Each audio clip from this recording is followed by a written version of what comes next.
Assalamualaikum warahmatullahi wabarakatuh. Senang bisa bertemu kembali dengan para mahasiswaku. Pada video pembelajaran kali ini, Bapak akan sampaikan terkait dengan penahanan.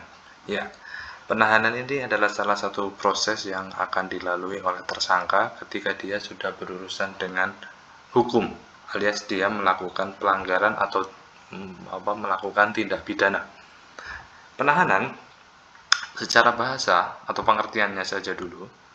Penahanan dasar hukumnya atau sebelum pengertian ya adalah dasar hukumnya dulu ada di Undang-Undang Nomor 8 Tahun 81 tentang hukum acara pidana atau orang Indonesia sering nyebutnya sebagai KUHAP atau KUHAP, Kitab Undang-Undang Hukum Acara Pidana. Kemudian ada di pasal 1 angka 21 KUHAP ya. Kemudian ada di pasal 20 sampai 30 KUHAP. Nah, pengertiannya apa? Nah, ini penahanan adalah penempatan tersangka atau terdakwa di tempat tertentu oleh penyidik atau penuntut umum atau hakim dengan penetapannya dalam hal serta menurut cara yang diatur dalam undang-undang. Teman-teman, kalian akan sering dalam video pembelajaran ini akan sering mendengar kata-kata tersangka atau terdakwa. Ya, inilah apa namanya istilahnya ya, label atau sebutan bagi orang yang disangkakan oleh penyidik melanggar istilahnya pasal sekian ayat sekian dalam hukum pidana ya, atau dalam KUHP. Ya, begitupun terdakwa. Terdakwa itu orang yang dilabeli atau yang didakwa oleh penuntut umum karena telah melanggar pasal sekian ayat sekian dalam misalnya dalam hukum pidana atau KUHP, Kitab Undang-Undang Hukum Pidana. Nah, dua label ini akan diuji atau dua label tersebut ya, penyebatan sebutan tersangka dan terdakwa ini ya, ada satu proses di mana para tersangkanya atau para terdakwanya bisa ditahan dalam tempo waktu yang cukup lama. Nah, di sini disebutkan siapa yang bisa menahan mereka, yaitu penyidik, penuntut umum atau kita mengenalnya juga sebagai jaksa, dan yang ketiga adalah hakim. Nah, tiga pejabat ini atau tiga apa istilahnya ya, tiga insan penegakan hukum ini ya, dari kepolisian, kejaksaan, dan lembaga peradilan atau hakim. Terus teman-teman sekalian, tujuan orang ditahan, jadi tujuan para tersangka dan terdakwa tadi ditahan, dilakukan penahanan, satu, guna kepentingan penyidikan. Ya, yang kedua adalah guna kepentingan penuntutan. Yang ketiga adalah guna kepentingan pemeriksaan majelis hakim di pengadilan. Ya, dikhawatirkan kalau tidak ditahan, ya proses penyidikan, proses penuntutan, ya proses penyidikan di kepolisian, proses penuntutan di kejaksaan itu akan berlarut-larut, sulit selesai tepat waktu karena yang dimintai keterangan itu taruhlah ya tidak kooperatif, dipanggil secara baik-baik, tidak menghadap ke penyidik di kantor kepolisian atau di kantor kejaksaan ya. Nah, ternyata apa istilahnya ya, para pelakunya itu atau terduganya itu ternyata ya mungkin kabur dan lain sebagainya. Maka diperlukan dalam KUHP ini adanya penahanan untuk para tersangka dan terdakwa. Alasan penahanan, kenapa dilakukan penahanan? Tadi sudah Bapak spill sedikit ya. Alasan objektif. Yang termasuk alasan objektif sebagaimana pasal 21 ayat 4 KUHP, Kitab Undang-Undang Hukum Acara Pidana, dia bisa langsung ditahan ketika ancaman pidananya atau penjaranya 5 tahun atau lebih. Nah, namun teman-teman sekalian, tidak melulu atau tidak harus orang yang diancam pidananya di atas 5 tahun. Nanti kalian bisa cek di pasal 21 ayat 4 KUHP ya. Ada beberapa tindak pidana yang ancaman pidananya tidak sampai 5 tahun. Itu pun dengan alasan objektif penyidik bisa langsung menahannya. Jadi tidak harus melihat itu perbuatan pidana yang katakanlah ya keji, kejam, ya zalim seperti pembunuhan, penganiayaan sampai orang cacat katakanlah gitu ya, terorisme ataupun narkoba. Ada juga pidana lain di luar yang tadi Bapak sebutkan, ternyata bisa juga kita ditahan oleh penyidik. Ya.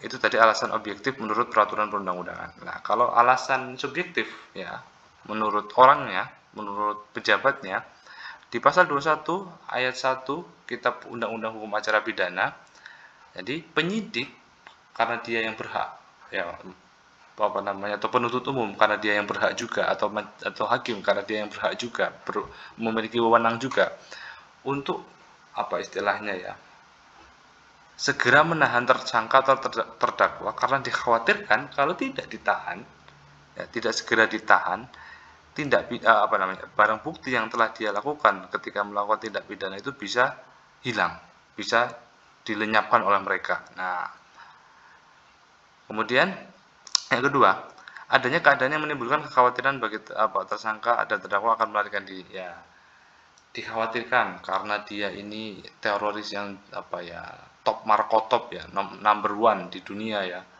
yang paling dicari. Kalau tidak segera ditahan, dimasukkan dalam sel, bisa jadi apa ya, misalnya teroris ini ya akan menyusun kekuatan, akan melakukan counter attack kepada polisi atau kepada angkatan bersenjata di negara tersebut.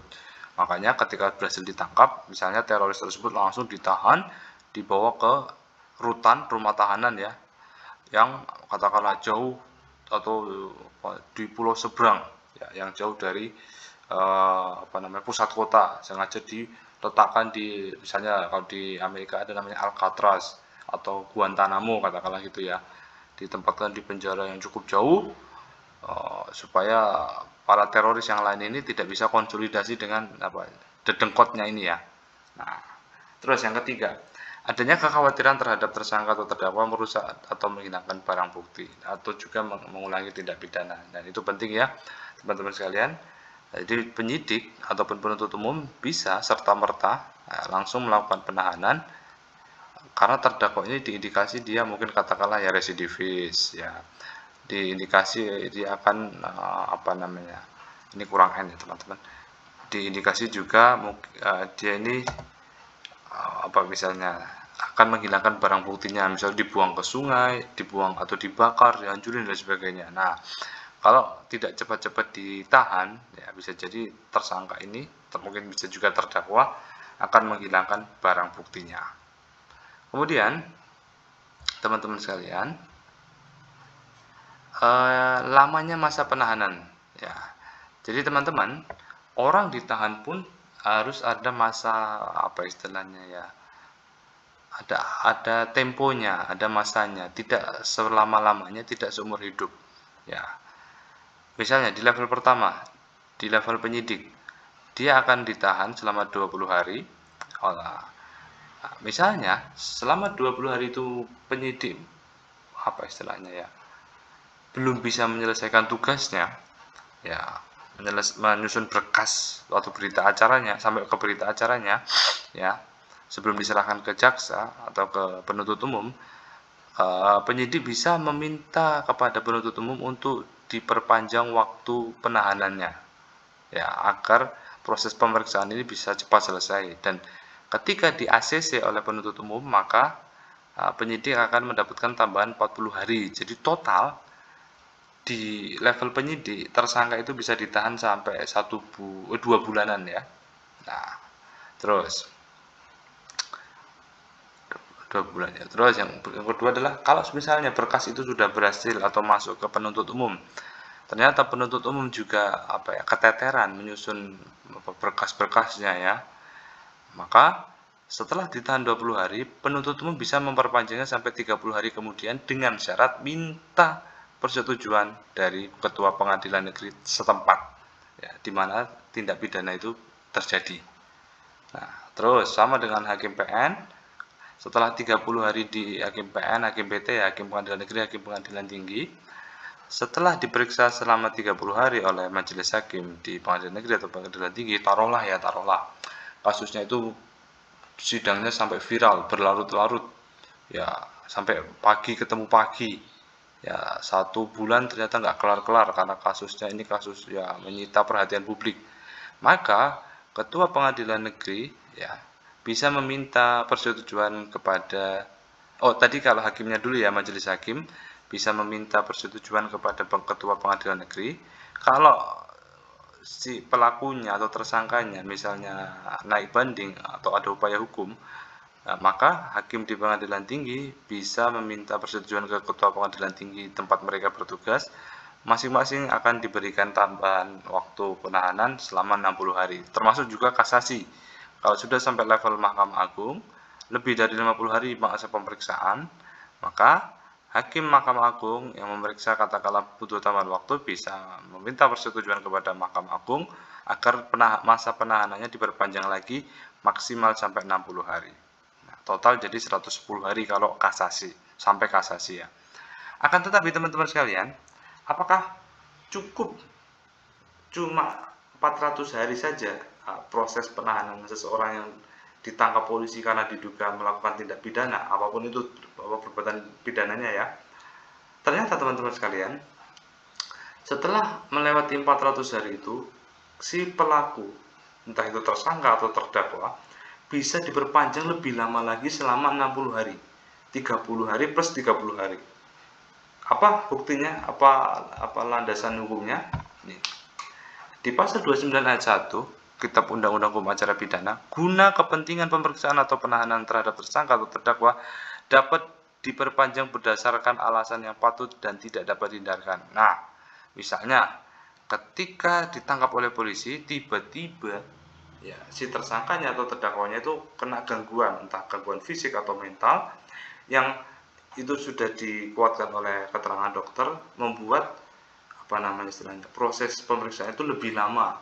Nah, atau yang kedua, perkara yang sedang diperiksa diancam dengan pidana penjara 9 tahun atau lebih. Nah, kemudian perpanjangan penahanan yang dimaksud diberikan kepada masing-masing pejabat yaitu 30 hari dan dapat diperpanjang 30 hari lagi. Jadi sama seperti tadi, misalnya di level penyidik, kemudian naik penuntut umum, kemudian naik ke pengadilan negeri, naik ke pengadilan tinggi sampai Mahkamah Agung, prosesnya lebih dari 60 hari semua atau lebih dari 50 hari semua, maka masing-masing level tadi dari penyidik, penuntut umum, hakim PN, hakim PT sampai Mahkamah Agung bisa diberikan kesempatan atau diperpanjang waktu pemeriksaannya sampai 60 hari, ditambah lagi 60 hari, tambah 30 hari, 30 hari pertama tambah 30 hari kemudian. Nah, jadi kalau di total ya bisa dikatakan taruhlah ya 240 ditambah berapa tadi 400 ya, anggaplah 600-an hari lebih kita ternyata bisa ditahan oleh para penyidik atau mungkin oleh penuntut umum, oleh majelis hakim juga. Jadi 700 hari itu berarti kan paling enggak 2 tahunan lebih ya, kita cuma mendekam menjadi tahanan, belum menjadi terpidana ya itu ya, belum berkekuatan hukum tetap. Jadi kita masih tahanan, ada kemungkinan kita untuk bebas atau untuk lepas gitu. Terus pasal 29 ayat 3 Kitab Undang-Undang Hukum Acara Pidana, pejabat yang berwenang memperpanjang masa penahanan ya itu ada ketua pengadilan negeri, ketua pengadilan tinggi, Mahkamah Agung ya, kemudian ada juga ketua Mahkamah Agung. Berikutnya, nah ini yang tadi Bapak sampaikan ya, di level penyidik, penuntut umum, hakim PN, pengadilan negeri, hakim pengadilan tinggi, sampai hakim atau majelis hakim di Mahkamah Agung, masing-masing bisa diberikan kesempatan 30 hari pertama, kemudian kalau masih kurang diperpanjang masa penahanan kedua 30 hari lagi, jadi total itu tadi berarti sampai 700 ya, 400 hari tambah 300 hari, total bisa kita ditahan itu sampai ya 2 tahunan lebih lah ya gitu. Terus nah, jenis penahanan teman-teman sekalian, dalam pasal 22 Kitab Undang-Undang Hukum Acara Pidana ada jenis tahanan rutan, rumah tahanan negara, ada jenis tahanan kota, ada jenis tahanan rumah. Teman-teman sekalian, tolong bedakan, di setiap lembaga pemasyarakatan itu ada 2 jenis tempat penahanan, atau ada 2 instansi atau 2 institusi. Di dalam kompleks itu ada kompleks lapas ya, ada lapas, ada rutan ya, ada lembaga pemasyarakatan yang khusus ditempati oleh para terpidana yang sudah memiliki kekuatan hukum tetap untuk ditahan, untuk dipenjara. Namun ada juga yang namanya rutan, rumah tahanan negara, yang khusus menjadi tempat untuk menahan ya para pelaku kejahatan yang masih menunggu proses di persidangan. Ya, jangan persidangan, menunggu proses dari level kepolisian, penyidik sampai penuntut umum, kemudian sampai proses di persidangan. Nah, kalau rutan, teman-teman sekalian, penahanan di rutan, rumah tahanan negara, ya, jadi satu kota itu minimal mereka punya jadi ya misalnya contoh ya di Yogyakarta, tempat Bapak, ada lapas Wirogunan, lembaga pemasyarakatan Wirogunan, ada juga rutan Wirogunan, rumah tahanan negara Wirogunan. Memang satu institusi di bawah Kementerian Hukum dan HAM, sama-sama juga pegawainya pakai seragam biru-biru itu, biru muda, namun fungsinya atau penempatan orang yang di dalam rutan dan lapas inilah yang berbeda. Nah, terus kalau misalnya kalian menjadi tahanan rutan itu kepanjangan dari rumah tahanan negara. Selain di rutan, kalau kalian ditahan bisa juga ditahan di Polsek, Polres ataupun di Polda. Nah, kemudian gimana cara menghitungnya ketika kalian misalnya sudah ditahan di rutan? Hitung-hitungannya gampang, teman-teman. Kalau kalian ditahan di mana rutan, maka yang selama kalian alami di situ, katakanlah kalian sudah ditahan, katakanlah kalian dijatuhi hukuman 1 tahun, itu berarti kan 12 bulan. Kalian sudah menjalani masa penahanan di rutan selama taruhlah 5 bulan. Maka ketika kalian divonis atau katakanlah ya di penjara selama 1 tahun atau 12 bulan dikurangi masa tahanan. Nah, biasanya majelis hakim akan mengatakan seperti itu. Ya, kalau misalnya dikurangi masa penahanan, katakanlah kalian sudah menjalani 5 bulan di rutan, maka 12 bulan tadi dikurangi langsung dengan 5 bulan. Jadi tinggal kalian apa istilahnya ya, menghuni pengapnya, sesaknya rutan itu tinggal 7 bulan lagi. Nah, begitu kalau menghitung pengurangan masa tahanan dari rutan. Kalau menghitung pengurangan masa tahanan dari tahanan kota gimana, Pak? Nah, di sini dijelaskan juga di pasal 22 ayat 3 Kitab Undang-Undang Hukum Acara Pidana. Jadi, tahanan kota ini ada kewajiban bagi pelakunya, tersangkanya atau terdakwanya untuk wajib lapor. Ya, entah itu wajib lapor di Polda, entah itu wajib lapor di Polres atau wajib lapor di Polsek. Ya, yang rutin biasanya 1 minggu itu 2 kali wajib lapor. Kalau tidak lapor, tidak tertib wajib lapor di kantor polisi, entah Polsek, entah Polres, entah Polda, bisa jadi tahanan kota itu dicabut, statusnya sebagai tahanan kota dicabut, maka dia akan langsung digiring ke rumah tahanan negara. Ya, karena apa? Enaknya di tahanan kota ini ya kita masih bisa keluar rumah, jajan, makan, ngopi, nongkrong dan sebagainya. Tapi ada syarat yang harus dipenuhi itu tadi, dengan kewajiban bagi tersangka atau terdakwa melapor pada waktu yang telah ditentukan. Nah, gimana cara mengurangi masa penahanan menjadi tahanan kota? Jadi ketika kalian sudah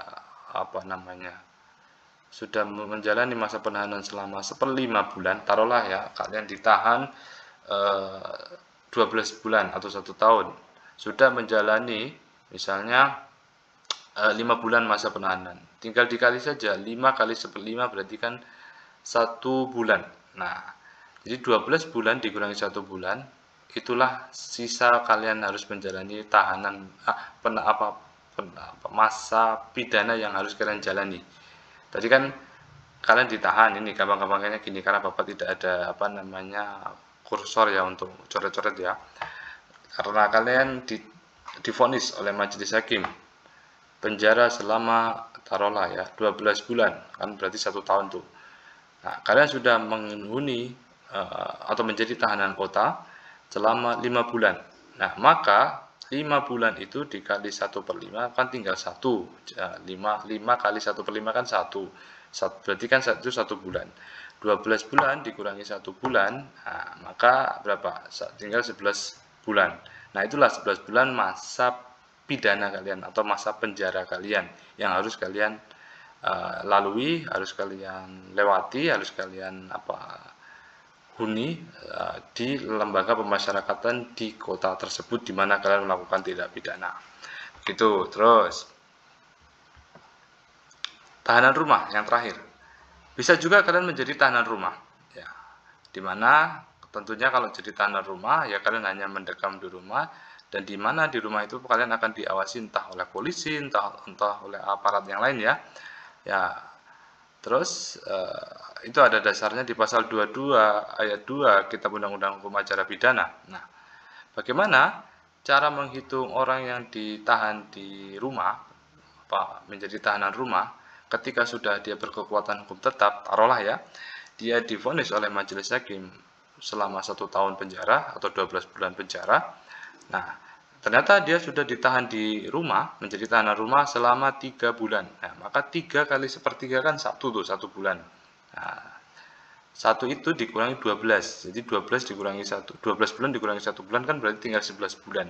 Nah, maka orang yang sudah menjadi tahanan rumah selama 3 bulan dan divonis selama 1 tahun atau 12 bulan, maka dia harus menyelesaikan 11 bulan lagi masa penjaranya, masa pidananya di lembaga pemasyarakatan di mana dia melakukan tindak pidana tersebut. Jadi masih harus menjalani penjara selama 11 bulan kemudian. Nah, orang yang menjadi menjadi tahanan bisa ditangguhkan dan juga bisa dialihkan jenis penahanannya. Misalnya dari penahanan rutan, mungkin karena di rutan itu pengap, rutan itu kotor, tidak ada sirkulasi udara, membuat fisik menjadi makin tidak sehat, ya penuh dengan penyakit. Bisa jadi orang yang sudah sepuh, sudah tua tadi kemudian dipindah menjadi tahanan rumah, menjadi tinggal di rumahnya masing-masing, tinggal di rumahnya, menjadi tahanan rumah. Bisa juga mungkin jadi tahanan kota. Terus selain dialihkan jenis penahanannya karena mungkin faktor usia ya, faktor orang tua, faktor kesehatan fisik, bisa juga penahanannya itu ditangguhkan, tidak jadi ditahan. Dengan dasar apa? Dengan adanya jaminan. Ya, biasanya ada tersangka yang kemudian saudaranya atau orang lain mungkin katakanlah menjaminkan dirinya bahwasanya si fulan ini, si tersangka ini atau terdakwa ini dijamin tidak akan kabur ya selama masa penahanannya berlangsung. Bisa menggunakan jaminan orang ya sebagai individu, bisa juga jaminannya dalam bentuk uang ya. Kalau toh sampai si tersangkanya atau terdakwanya ini kabur padahal sudah dijamin dengan uang, maka otomatis uang yang jadi jaminan itu akan menjadi milik negara, wajib disetor ke negara. Karena itu tadi, kalau sudah lewat 3 bulan ketika kaburnya si tersangka yang ternyata penahanannya sempat ditangguhkan kemudian diberikan jaminan uang, maka otomatis uang yang dijadikan jaminan tersebut harus disetorkan kepada negara sebagai jaminan karena bunyinya semacam itu ya. Oke, cukup. Jadi materi kali ini terkait penahanan ya, proses yang wajib harus kalian ketahui dalam hukum acara pidana dan hukum pidana tentunya ya. Semoga yang sedikit ini bisa bermanfaat bagi kalian. Kurang lebihnya mohon maaf. Sekian dan terima kasih. Assalamualaikum warahmatullahi wabarakatuh.